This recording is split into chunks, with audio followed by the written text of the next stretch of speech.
এই বন্ধুরা, কি অবস্থা তোমাদের? আমি সাথে আছি মনির হোসেন অফিসিয়াল।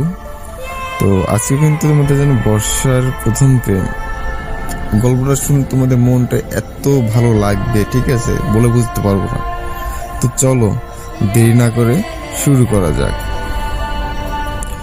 আরিয়ান ঢাকার এক তরুণ ফটোগ্রাফার, আর মেয়ে হচ্ছে মীরা, শ্রীমঙ্গলের এক চা বাগানের মেয়ের মতো শান্ত, কিন্তু ভিতরে আগুন। চলো গল্পটি শুরু করা যায়। আরিয়ান শহরের ব্যস্ততা থেকে দূরে একটু প্রশান্তি খুঁজতে শ্রীমঙ্গলে আসে। বৃষ্টি ভেজে চা বাগানে ছবিগুলো তুলতে গিয়ে একদিন হঠাৎ তার ক্যামেরায় ধরা পড়ে মীরা। মেয়েটি বৃষ্টিতে ভিজেছিল, হাতে ছিল সবুজ চায়ের পাতার ঝুড়ি। ক্যামেরার লেন্সে তাকিয়ে এক মুহূর্তের জন্য আরিয়ান থমকে যায়।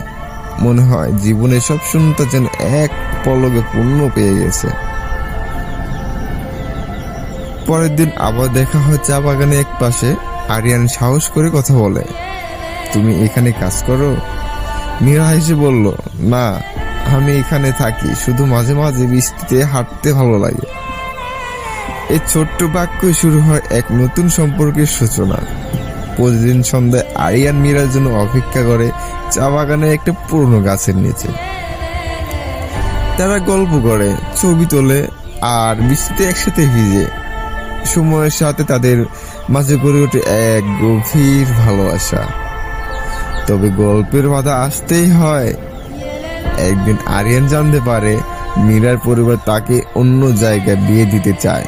মীরা দ্বিধায় পড়ে, পরিবারের দায়িত্ব না ভালোবাসা। শেষ বৃষ্টির দিনে মীরা চুপচাপ গাছের নিচে এসে দাঁড়ায়।